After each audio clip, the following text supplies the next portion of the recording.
Hello friends, हमारे YouTube channel में आपका स्वागत है। दोस्तों, यदि हमारे YouTube चैनल को आप पहली बार देख रहे हैं तो प्लीज़ चैनल को सब्सक्राइब कर दें ताकि इस तरह के साइंस से संबंधित वीडियो क्लिप आपको तुरंत मिलते रहें। तो इसके पहले हमने दर्पण के प्रकार को देखा था साइंस में, जिसमें हमने देखा समतल दर्पण, उत्तल दर्पण एवं अवतल दर्पण क्या होता है, और उसमें उस दर्पण से संबंधित ढेर सारी शब्दावलियाँ थी, ढेर सारे परिभाषाएँ थी, उसको भी हमने देखा। तो उसी शब्दावलियों को हम एक बार फिर रिवीजन करते हुए आज प्रतिबिंब किसे कहते हैं और प्रतिबिंब कितने प्रकार के होते हैं उसको देखेंगे। तो ये हमारा जो दर्पण है, इस पारदर्शी माध्यम के गोले के आंशिक भाग से लेकर के बना हुआ है। एक आंशिक भाग ये है जिसको हम M और N कह सकते हैं, और दूसरा आंशिक भाग ये है, ये भी हमारा MN ही है। ठीक, अब इस आंशिक भाग को लेकर के इसके दाहिने वाले सतह को हम क्या किए हैं, कलई किए हैं, जो धंसा हुआ सतह है। धंसा हुआ सतह, अवतल सतह को हमने कलई कर दिया, और जो परावर्तक तल हुआ ये हमारा परावर्तक तल। परावर्तक तल उत्तल है, उभरा हुआ है, इसलिए हम इसको उत्तल दर्पण कहेंगे, क्योंकि परावर्तक तल के आकृति के आधार पर ही दर्पण का नाम पड़ता है।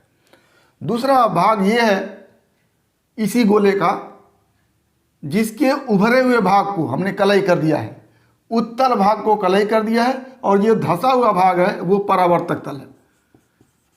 परावर्तक तल है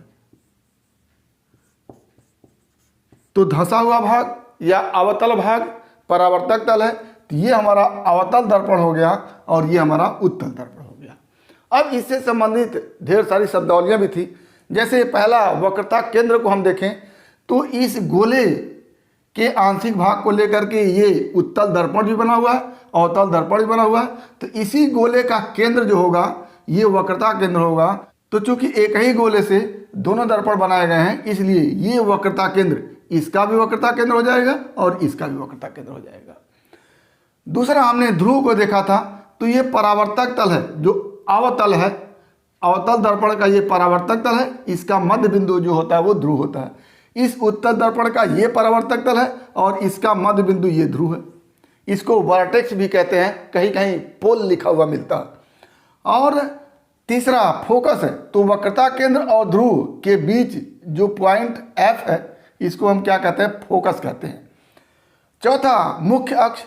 अब इस वक्रता केंद्र और इस ध्रुव को मिलाने वाली ये जो लाइन है, ये लाइन इस वक्रता केंद्र और ध्रुव को मिला रही है और इस वक्रता केंद्र और ध्रुव को मिला रही है। तो ये पूरी लाइन इस उत्तल दर्पण का भी मुख्य अक्ष है और अवतल दर्पण का भी मुख्य अक्ष है।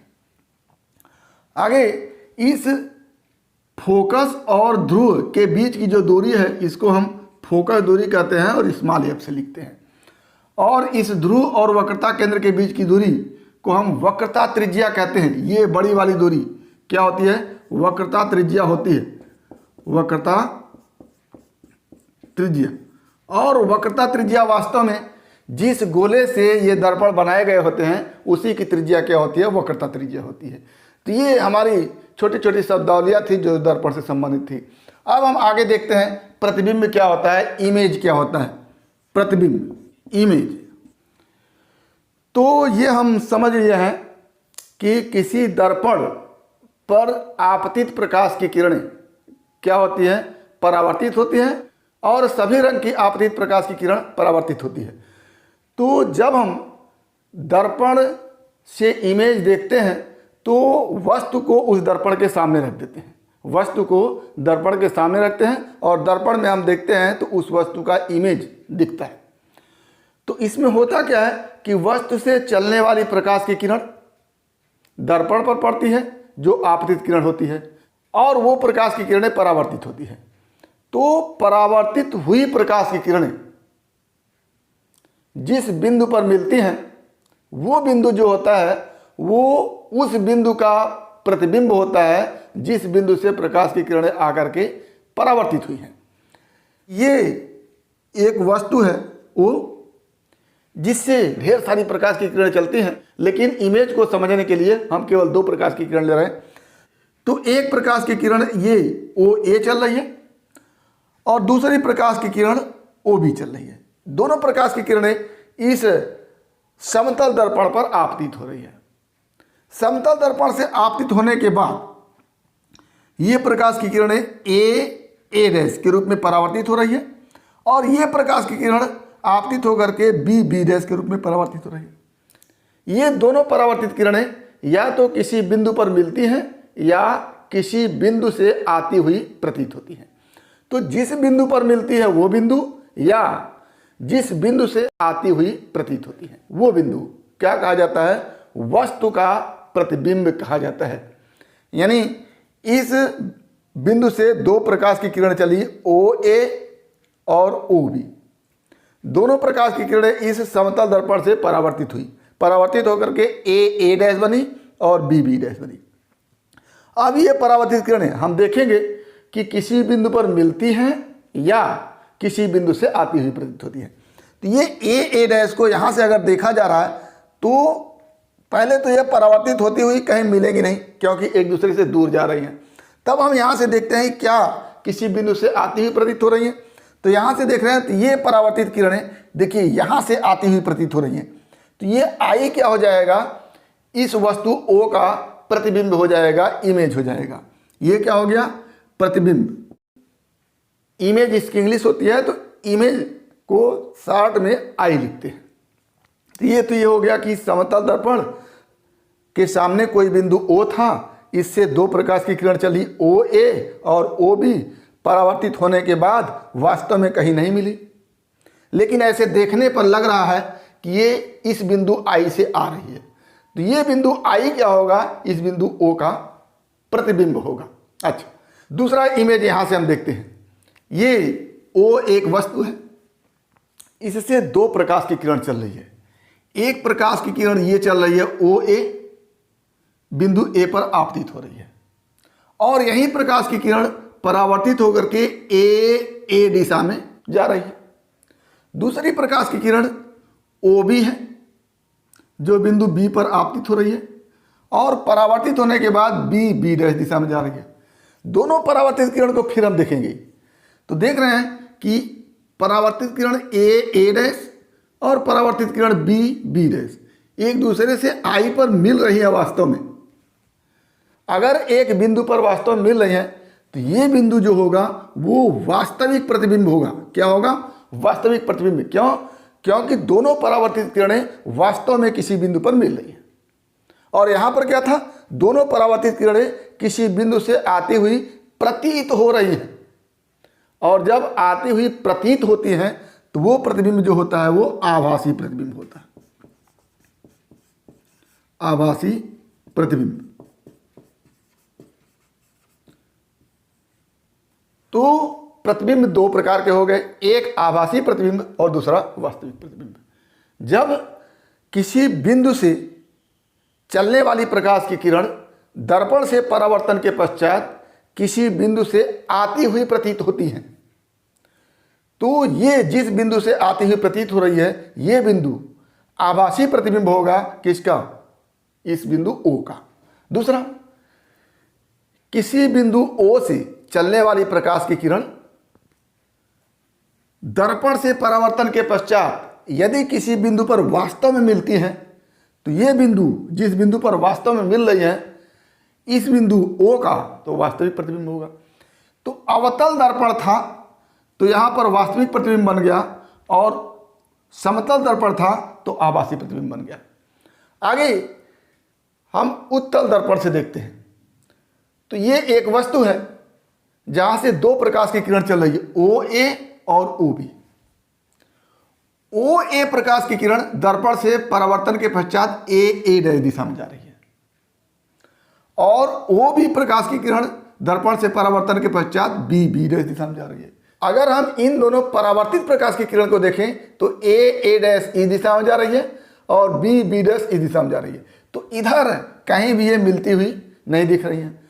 तो हम पीछे की तरफ देख रहे हैं तो ये दोनों परावर्तित प्रकाश की किरण A और B लग रहा है कि इस I से आ रही हैं, प्रतीत हो रहा है कि इस आई से आ रही हैं, तो आई क्या होगा, आभासी प्रतिबिंब होगा, क्योंकि प्रतीत हो रही है कि दोनों परावर्तित प्रकाश की किरणें इस बिंदु आई से आ रही हैं। तो हमने क्या देखा कि कहीं पर आभासी प्रतिबिंब बन रहा है, यानी किसी बिंदु से परावर्तित प्रकाश की किरणें आती हुई प्रतीत हो रही हैं, तो आभासी प्रतिबिंब बन गया।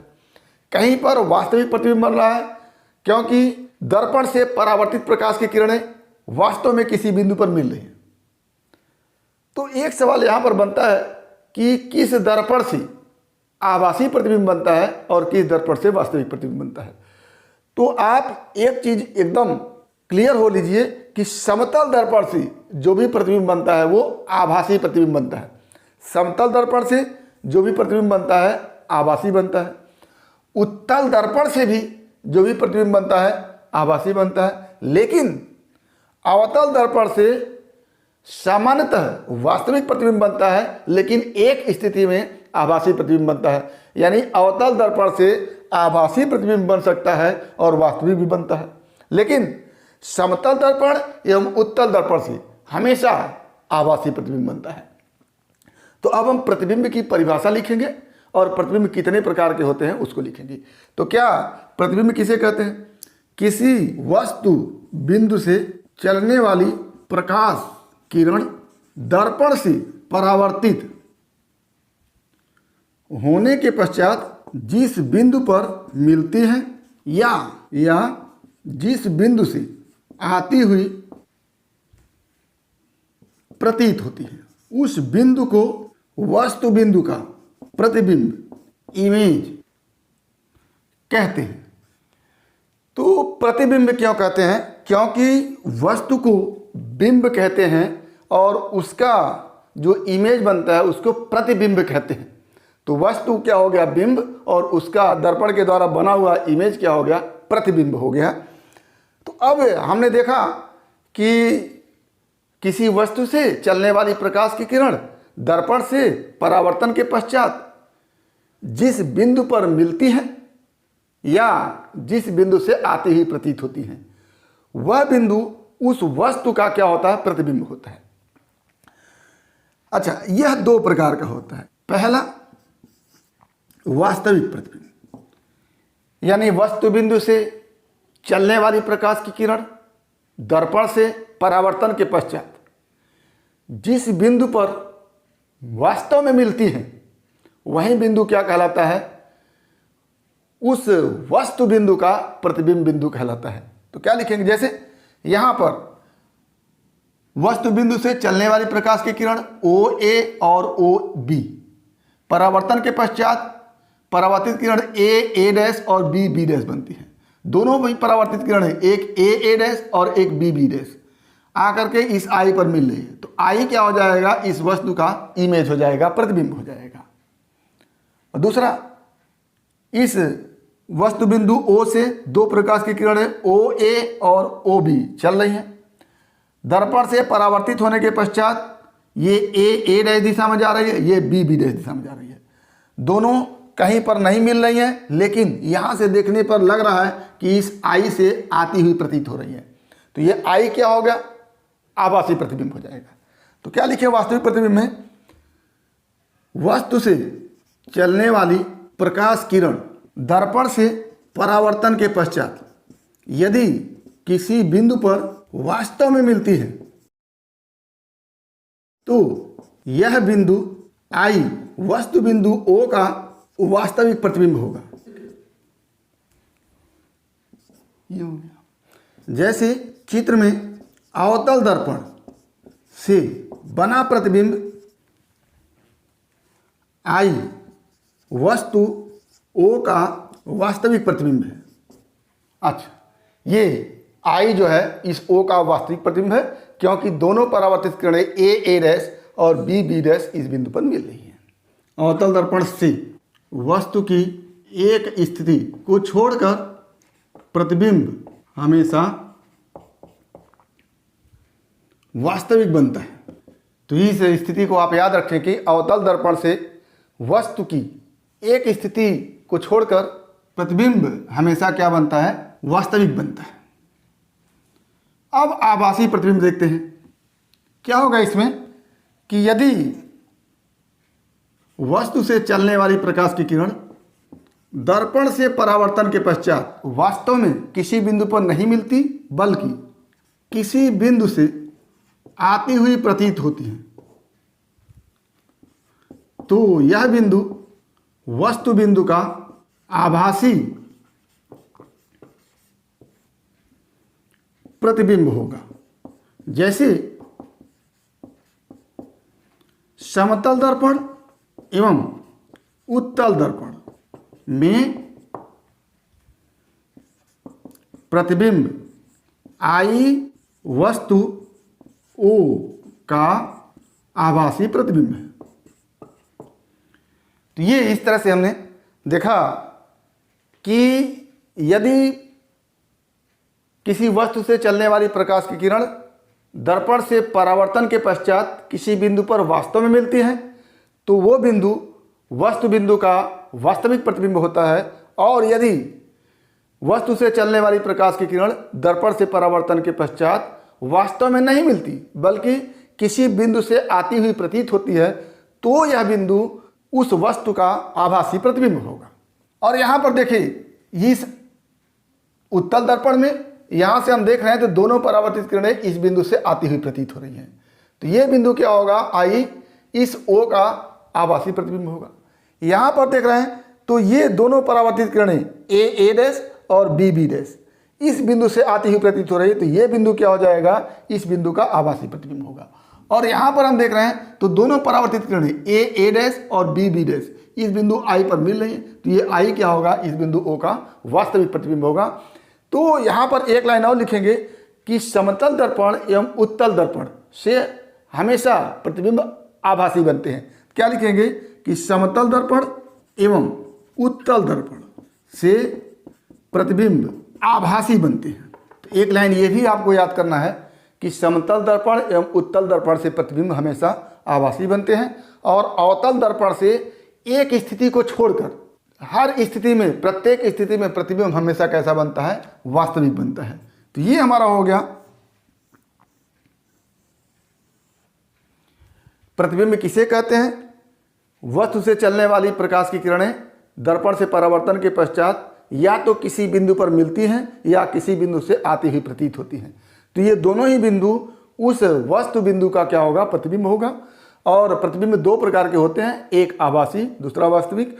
वस्तु से चलने वाली प्रकाश की किरण दर्पण से परावर्तन के पश्चात किसी बिंदु पर वास्तव में मिल रही होती है, तो वह बिंदु उस वस्तु बिंदु का वास्तविक प्रतिबिंब होगा। और वस्तु से चलने वाली प्रकाश की किरण दर्पण से परावर्तन के पश्चात यदि किसी बिंदु से आती हुई प्रतीत होती है, तो यह बिंदु उस वस्तु बिंदु का आभासी प्रतिबिंब होगा। अवतल दर्पण से एक स्थिति को छोड़ करके हमेशा वास्तविक प्रतिबिंब बनता है, और समतल दर्पण तथा उत्तल दर्पण से प्रतिबिंब हमेशा आभासी बनता है। तो इस तरह से हमने देखा कि प्रतिबिंब किसे कहते हैं, प्रतिबिंब कितने प्रकार का होता है, किस दर्पण से कैसा प्रतिबिंब बनता है। तो उम्मीद करते हैं कि टॉपिक आपको समझ में आया होगा। अगर इसमें किसी प्रकार की समस्या है तो आप हमारे YouTube चैनल के कमेंट बॉक्स में कमेंट करेंगे, और यदि वीडियो क्लिप पसंद आए तो प्लीज़ लाइक करेंगे, शेयर करेंगे, साथ ही हमारे YouTube चैनल को सब्सक्राइब करेंगे ताकि इस तरह के वीडियो क्लिप का नोटिफिकेशन आपको मिलता रहे और आपके साइंस की मुकम्मल तैयारी होती रहे। तो आज बस इतना ही। अगला टॉपिक अगले वीडियो क्लिप में। एक बार फिर आपके भविष्य के लिए बेस्ट ऑफ लक। धन्यवाद।